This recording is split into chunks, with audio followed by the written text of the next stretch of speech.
எனக்கு வந்து இந்த அவார்டு கிடைச்சதில் ரொம்ப சந்தோஷம். நான் வந்து 34 வருஷமாக நான் வந்து கணக்கு டீச்சராக இருக்கேன். அதில் 8 வருஷமாக இப்போ பிரின்சிபலாகவும் இருக்கேன். நான் எப்போதும் சிந்திக்கிறது ஒன்று தான், கணக்கை எப்படி எளிமையாக சொல்லிக் கொடுக்கலாம், எப்படி குழந்தைகளுக்கு வந்து இந்த கணக்குன்னா ஒரு டென்ஷன் இருக்கக்கூடாது. ஏன்னா எல்லா ஸ்கூல்ஸ்லேயும் நம்ம எல்லா பேரண்ட்ஸ் மத்தியிலையும் இருக்கிற ஒரு ஒப்பீனியன் என்னென்னா மேக்ஸ்னால் ரொம்ப டிஃபிகல்ட்டுன்னு. நான் என்ன நினைக்கிறேன்னா, இந்த கான்செப்ட்ஸை நல்லா உள்வாங்கிண்டாக்க குழந்தைகளுக்கு பயாட் பண்ண சொல்லிக் கொடுக்கக்கூடாது. எதையுமே அதோட அடிப்படை காரணங்கள் என்ன, ஒரு கான்செப்ட் இருக்குன்னா அதோட ரீசன்ஸ் என்ன, இந்த ரீசனோட சொல்லிக் கொடுத்தா தான் பசங்களுக்கு புரியும்.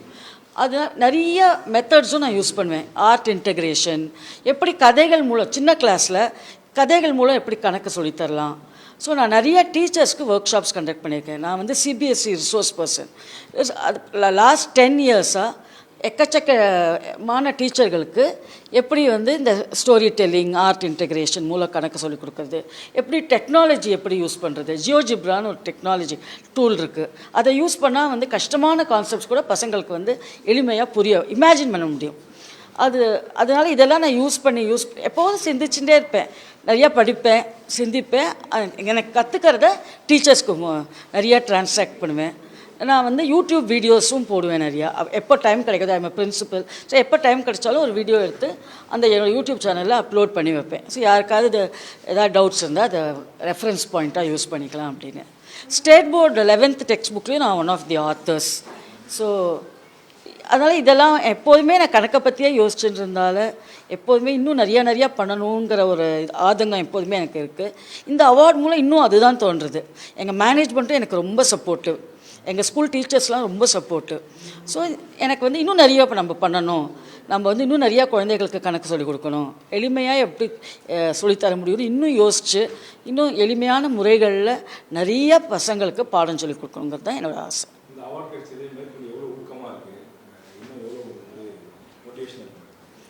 அதுதான் இன்னும் நிறையா பண்ணணும்னு நினைக்கிறேன் நான்.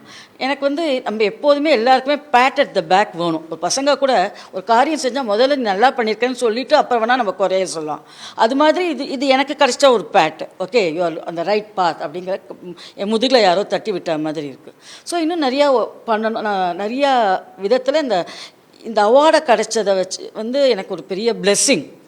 So I have to work hard and I have to do lot of service. Ma'am, இப்போ உள்ள ஜென்ரேஷனில் ஸ்டூடெண்ட்ஸ் எல்லாமே ரொம்ப ஸ்மார்ட்டாக இருக்காங்க, நிறையா லேர்ன் பண்ணிக்கிறாங்க மொபைல்ஸ்லேருந்து. ஸோ அப்போ அந்த மாதிரியான ஸ்டூடெண்ட்ஸுக்கு டீச் பண்ணுறது எப்படி இருக்குது, என்ன சேலஞ்சஸ் இருக்குது? இந்த காலத்து பசங்களுக்கு அதுதான் வந்து நீங்கள் அந்த காலத்து மாதிரி வெறும் பிளாக் போர்டில் கணக்கு போட்டு சொல்லிக் கொடுத்தா இந்த காலத்து பசங்களை ரீச் அவுட் பண்ண முடியாது. இந்த காலத்து பசங்களுக்கு நிறையா டெக்னாலஜி அவளுக்கு ரொம்ப பிடிச்ச விஷயம்.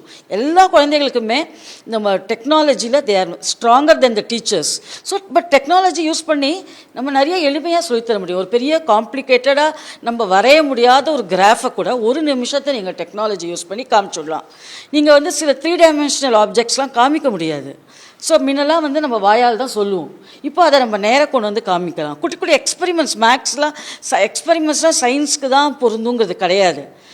உண்மையாகவே நல்ல மேக்ஸ் சொல்லிக் கொடுக்குற வளால் எக்ஸ்பெரிமெண்ட்ஸ் மூலம் மேக்ஸ் சொல்லி தர முடியும். ஸோ இதெல்லாம் டீச்சர்ஸ் முதல்ல கற்றுக்கணும். Teachers have to learn, keep on learning. So teacher தொழில்ங்கிறது எப்போ பார்த்தாலும் படிச்சுட்டு இருக்க வேண்டிய ஒரு தொழில். ஸ்டூடெண்ட் ஒண்டி தான் படிக்கணும்னு அவசியம் இல்லை, டீச்சரும் படிக்கணும். நம்ம டெய்லி நம்ம அப் டு டேட்டாக நம்மளை வச்சுட்டா தான் நம்ம இந்த தொழிலில் நம்ம நல்லபடியாக இருக்க முடியும்.